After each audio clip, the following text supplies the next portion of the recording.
વંદે ગૌ માતરમ, વંદે માતરમ। આજે આ પાછા આપણે આવી ગયા છે બીજા મૃતનો ડેમો લઈને। જો આપણે અંકુરણ આપણે ગોઠવી વાળ્યા છે। આ બીજા મૃત આપ્યા વગરનું બીજ છે, એમના પાણીમાં પલળેલું હતું, અને આ બીજા મૃત આપેલું છે તેની લાઈન છે।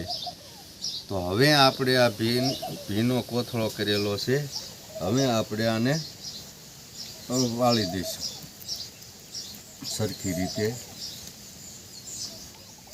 આ સરખી રીતે પેક કરી દેવાનો છે, આવી રીતે। હવે આ ભીનો કોથળો છે, એની માથે પાણી છાંટવાની જરૂર છે નહીં। તો આપણે હવે આને આજે તારીખ થઈ છે તારીખ 17। તો આજે તારીખ 16/6/2025।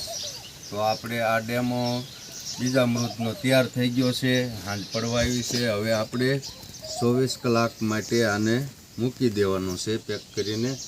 પછી આપણે 24 કલાક પછી જોઈશું કે બીજા મૃતમાં કેવું અંકુરણ છે અને બીજા મૃત દીધા વગરનું તેમાં કેવું અંકુરણ છે, તે આપણે 24 કલાક પછી જોઈશું।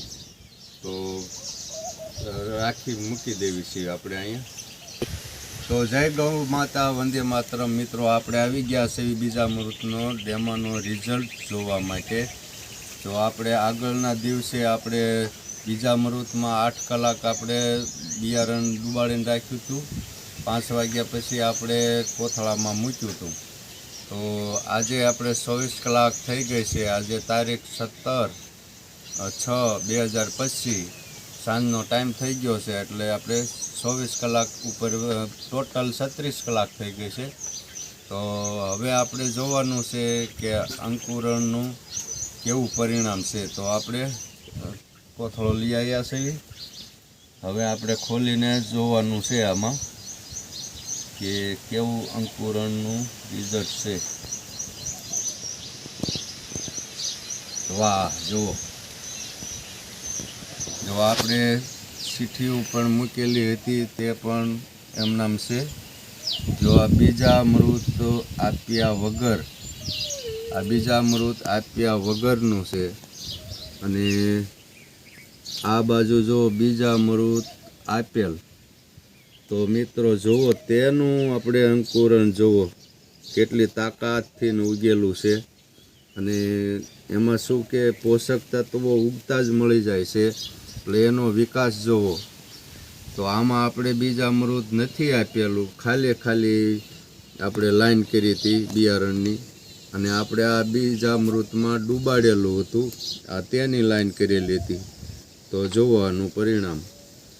તો ખેડૂત મિત્રો, તમે પણ આવા પ્રયોગ જો તમને લાઈવ કરીને અમે બતાવી છે, તમને વિશ્વાસ બેસાડવી છે, ખાલી વાતોથી તમને વિશ્વાસ નથી આવતો કે બીજા મૃત દેવાથી આવો ફાયદો થાય છે, તે માટે આપણે આ લાઈવ ડેમો કરીને તમને રિઝલ્ટ દેખાડવામાં આવ્યું છે।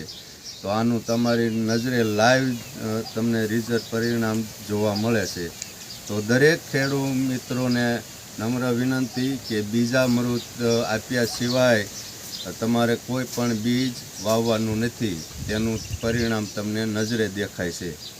તો સૌ ખેડૂતો આ બીજા મૃત દઈને જ કોઈ પણ બિયારણ વાવજો, એવી મારી નમ્ર વિનંતી છે। જય ગૌ માતા, વંદે માતરમ, અસ્તુ, ભારત માતા કી જય।